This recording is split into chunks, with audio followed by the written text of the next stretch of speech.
तो गाइस मैं हूं अंकित और आप देख रहे हैं रेसलिंग फैंस नेटवर्क। शुरू करते हैं भाई अपनी बातों को हम लोग सबसे पहले as styles the phenomenal one से। तो एज स्टाइल्स जो हैं वो अब शायद एडब्ल्यू में नहीं जाने वाले हैं। I think it's safe to say कि वो डब्ल्यूडब्ल्यू में ही रहने वाले हैं। 1 फरवरी को रिटायर हुए थे वो रंबल में, उसके 23-24 दिन बाद अगले मंडे नाइट रॉ के एपिसोड में डब्ल्यूडब्ल्यू वाले इनको ट्रिब्यूट देने वाले हैं। ये आज के रॉ में एपिसोड क्या कि अगले रॉ के एपिसोड में यानी कि एटलांटा से जो एपिसोड होगा वहां पे एज स्टाइल्स का ट्रिब्यूट होने वाला है। अब ये कंप्लीट सो ट्रिब्यूट सो नहीं होगा, लेकिन किसी वे में ये एज स्टाइल्स को ट्रिब्यूट देने वाले हैं। क्या वहां पे एज स्टाइल्स प्रेजेंट होंगे फिजिकली वो भी नहीं बताया गया, लेकिन है कुछ तो है। ऐसे में कोरी हेस ने भाई इसके बाद एक ट्वीट किया लिखते हुए कि ये he is not leaving WW, यानी कि एज स्टाइल्स डब्ल्यूडब्ल्यू लीव नहीं करने वाले हैं। हालांकि मुझे लगता है बस इन्होंने उस चीज़ को देख के बोला, कोई रिपोर्ट नहीं है, लेकिन देख के तो ऑब्वियसली लगता है कि अब भाई 23-24 दिन बाद इनको ट्रिब्यूट दिया जा रहा है, तो ये डब्ल्यूडब्ल्यू तो लीव नहीं करने वाले हैं। मुझे लगता है, मैं आपको बता दूं क्या लगता है मुझे, कि पिछले 23-24 दिन में या 20 दिनों में डब्ल्यूडब्ल्यू वाले किसी तरीके के नेगोशिएशंस में होंगे एज स्टाइल्स के साथ में, एंड शायद अब इन्होंने फिगर आउट कर लिया है कि क्या करना है एज स्टाइल्स के साथ क्या नहीं।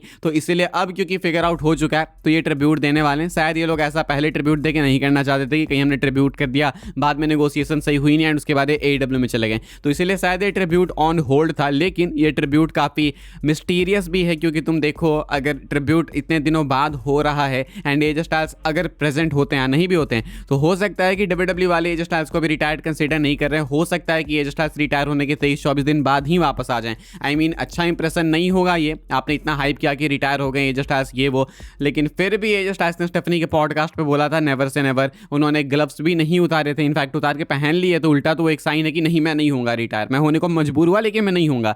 तो ऐसे में एज स्टाइल्स को ट्रिब्यूट देना नॉर्मल तो नहीं है, एंड डब्ल्यूडब्ल्यू वाले से ट्रिब्यूट वगैरह देते हैं तो हमको मालूम है कि क्या होता है, सेलिब्रेशन हो, बर्थडे पार्टी हो, कोई ट्रिब्यूट हो, तो कुछ ना कुछ तो होता ही है क्रेजी वहाँ पे। लेट्स सी कि एज स्टाइल्स के साथ में क्या होता है। लेकिन एक बॉटम लाइन तो बिल्कुल कंफर्म दिख रही है यहाँ से कि एज स्टाइल्स एडब्ल्यू में नहीं जाने वाले हैं। फिलहाल एज स्टाइल्स को लेकर कुछ स्पेशल कर सकती है डब्ल्यूडब्ल्यू अगले हफ्ते, शायद हमें पता लग जाएगा एक्चुअली में अगले हफ्ते रॉ में कि एज स्टाइल्स रिटायर्ड हैं या फिर नहीं है। इसको लेके कोई और अपडेट आएगी मैं आपको बताऊंगा। फिलहाल यही है स्टाइल्स को लेके। आगे बढ़ते हैं गाइस, हम लोग बात करते हैं अगली अपडेट के बारे में जो कि जेरिको को लेकर। एंड अब तो देख के लगता है कि जेरिको ही है उस मिस्टीरियस क्रेट के अंदर। अगर किसी को नहीं पता कौन सी क्रेट की बात की जा रही है तो पिछले वीडियो में बता चुका हूं, लेकिन फिर भी बता देता हूं भाई। मंडे नाइट रॉ में एक मिस्ट्री क्रेट दिखाया गया एंड एडम पीएस ने इसकी डिलीवरी नहीं ली। कहा गया कि डब्ल्यूडब्ल्यू के लिए डिलीवरी आपको डिलीवरी लेनी होगी। एडम पीएस ने बोला कि मेरे नाम की डिलीवरी नहीं है, तो एक काम करो स्मैकडाउन में भेज दो, निक एल्डिस समझेगा क्या करना है क्या नहीं।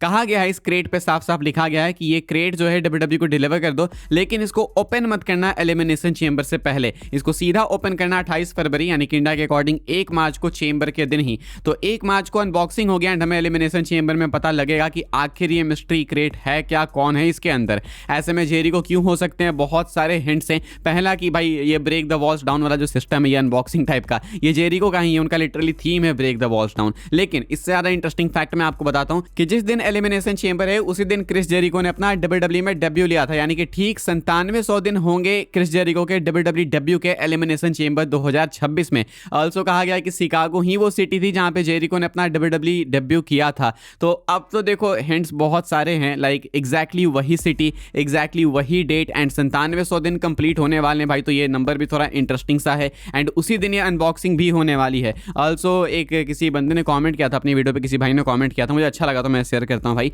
वो ये था कि जो डिलीवरी पर्सन था वो हाथ में क्लिपबोर्ड लेके आया था, जो कि ऑब्वियस है डिलीवरी वाले लेके आते हैं, लेकिन वी नो कि क्रिस जेरिको की भी लिस्ट होती थी, क्रिस जेरिको की the list of Jericho. So I mean who knows, delivery वाले लाते हैं ये, लेकिन फिर भी एक है अच्छा डिटेल तो मुझे लगा आपको बताते हैं। फिलहाल देख के यही लगता है कि जब एलिमिनेशन चेंबर के दिन अनबॉक्सिंग होगी तो उस दिन जेरिको ही निकलेंगे इस बॉक्स में से, इस क्रेट में से। अच्छा ये भी है लॉजिकली सोचो तो कि इतने दिनों तक क्रिस जेरिको खाएंगे पिएंगे क्या बॉक्स में बंद होके, बट ऐसा दिखा सकते हैं बाद में कि हमारे बॉक्स में ऑल द टाइम थोड़ी ना था, मैं तो बॉक्स में बस शो पे आना रहता था तभी आता था। आई मीन फिर भी डब्ल्यूडब्ल्यू में क्या ही सेंस बनाने वाली बात हम लोग कर रहे हैं। चलो हटा भाई, लॉजिकली सोचना ही नहीं चाहिए डब्ल्यूडब्ल्यू में, तो जेरिको हो सकते हैं मोस्ट लाइकली। आगे बढ़ते हम लोग बात करते हैं भाई अगली अपडेट के बारे में एंड रेसलमेनिया के टिकट्स की बात करूंगा भाई मैं। रेसलमेनिया के टिकट प्राइसेस में क्या क्रेजी इंक्रीमेंट आया है पिछले कुछ सालों में, वो मैं आपको बताने जा रहा हूँ। ये अपडेट निकल के सामने आई कल रात को एंड इससे पता लगता है कि विंस मैकमैन के कंट्रोल के अंदर एंड ट्रिपल एस के कंट्रोल के अंदर डब्ल्यूडब्ल्यू कितनी बदल गई, या फिर बोलो कि विंस मैकमैन के कंट्रोल में एंड टीकेओ के कंट्रोल में डब्ल्यूडब्ल्यू कितनी बदल गई। तो यहाँ पे कंपैरिजन किया गया है पिछले कुछ सालों का। रेसलमेनिया 37 के लिए जो एवरेज टिकट प्राइस थी ना भाई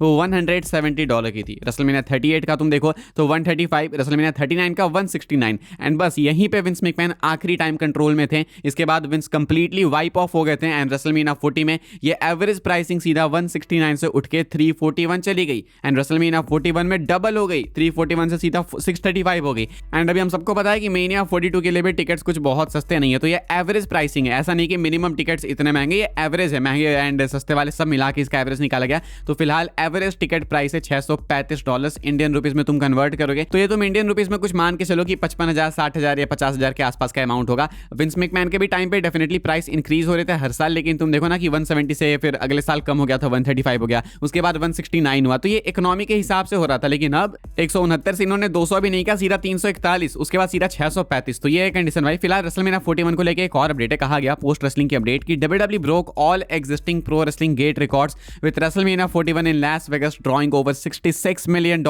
इन टिकट सेल्स अक्रॉस 2 नाइट्स, यानी कि WWE ने सिर्फ टिकट्स बेच के रेसलमेनिया 41 नाइट 1 नाइट 2 के लिए $66 मिलियन कमाए थे। 66 मिलियन रुपीज भी नहीं, $66 मिलियन, यानी कि हर नाइट 1 नाइट 2 की बात करो तो एक नाइट वर्थ थी इनके सिर्फ टिकट्स के लिए $33 मिलियन की, क्रेजी। इसके अलावा तुम देख लो स्पॉन्सर्स वगैरह। आगे बढ़ते हैं भाई, हम लोग बात करते हैं अगली अपडेट के बारे में, जो कि रॉ स्कीज को लेकर, यानी कि पावर हाउस हॉब्स को लेकर। फिलहाल एक्सपेक्टेड है कि अगर ये रेसलमेनिया में कंपीट करेंगे तो ये डैमियन प्रिस्ट के अगेंस्ट में जाने वाले हैं, ऐसा कुछ बताया गया। WWE वाले इनको टीवी पे दिखा नहीं रहे, लाइक प्रेजेंट नहीं कर रहे स्क्रीन पे, बिकॉज WWE वाले अभी डाउट में है कि इनको मेनिया के लिए मेनिया के कार्ड में बुक करना है या फिर नहीं। लेकिन जब ये डाउट क्लियर हो जाएगा एंड अगर डिसीजन ले लिया जाएगा कि इनको बुक करना है, तो मोस्ट लाइकली आपको इनका मैच डैमियन प्रिस्ट के अगेंस्ट में देखने को मिलेगा, बिकॉज ये वाला मैच पिच किया गया इनका रेसलमेनिया के लिए। इसके लिए इनको बिल्ड भी करना होगा, बहुत ज़्यादा तो नहीं करना होगा, लाइक इतना तो किसी को ज़्यादा अंतर भी नहीं होगा भाई इस मैच से, होता है नहीं होता, किसी को कोई दिक्कत नहीं होने वाली है। लेकिन अगर WWE वाले डिसाइड कर लेंगे कि रॉ स्कीज मेनिया में कंपीट करेंगे, देन उनके opponent most likely Damian Priest ही होने वाले हैं। हम लोग आगे बढ़ते हैं भाई, बात कर लेते हैं अपनी आखिरी अपडेट के बारे में, जो कि बियांका ब्लेयर EST को लेके। बियांका ब्लेयर ने अभी अनाउंस करा इंस्टाग्राम पे, मैंने आपको अपडेट भी बताई थी कि ये सर्जरी के लिए जाने वाली है, फिंगर सर्जरी के लिए, एंड 1 साल से ऊपर हो चुके हैं। 1 साल पहले भी अपडेट आई थी कि ये सर्जरी के लिए गई, उससे रिकवर कर रही है, तो ये वापस सेकंड सर्जरी कौन सी आ गई? शायद ये एक फेक सर्जरी है, रियल सर्जरी नहीं है, हालांकि नॉट श्योर, लेकिन अपडेट का कहना है, मानना है कि WWE वाले शायद एक स्टोरी एंगल प्ले कर रहे हैं ताकि फैंस एक्सपेक्ट ही ना करें बियांका को, क्योंकि अब ये सर्जरी के लिए जाएंगी तो मान के चलो कम से कम नहीं तो समरस्लैम तक बाहर अगेन, यानी कि वापस आने से पहले ही बाहर हो गई। तो हो सकता है WWE वाले सेकंड सर्जरी वाला एंगल प्ले कर रहे हो, शायद एक स्टोरी हो एंड इसके बाद बियांका वापस आ जाए मेनिया से पहले, बिकॉज WWE के अंदर अभी भी कुछ लोग हैं जो कि बियांका को मेनिया के लिए एक्सपेक्ट करते हैं, बिकॉज लिटरली कुछ दिन पहले अपडेट आई थी कि WWE वालों को लगता है अभी भी मेनिया में कंपीट करेंगी बियांका, तो अचानक से ये कैसी चीज़ हो गई? तो मोस्ट लाइकली एक स्टोरी है, लेट्स सी कोई अपडेट आएगी तो मैं आपको बताऊंगा। फिलहाल कॉन्क्रीट मत मानना, एक्सपेक्टेशन है। इस वाली वीडियो के लिए भाई ये सारी अपडेट थी। क्या आपको भी लगता है कि क्रेट के अंदर से निकलेंगे क्रिस जेरिको? हाँ या फिर ना, लिख के बताना। वीडियो पसंद है तो वीडियो को लाइक कीजिएगा भाई, शेयर कीजिएगा एंड सब्सक्राइब कीजिएगा चैनल को, ताकि आने वाले टाइम के अंदर आपको और भी सही WWE के अपडेट्स वगैरह सबसे पहले देखने को, जानने को मिलते रहे। फॉलो कर सकते हैं आप लोग मुझे इंस्टाग्राम एंड ट्विटर, लिंक आपको मिलेगा डिस्क्रिप्शन में। ज्वाइन कर सकते हैं व्हाट्सएप चैनल को, उसके भी लिंक है डिस्क्रिप्शन में। मिलूंगा मैं आपसे अगली वीडियो में जल्दी ही, तब तक के लिए goodbye, thanks for watching.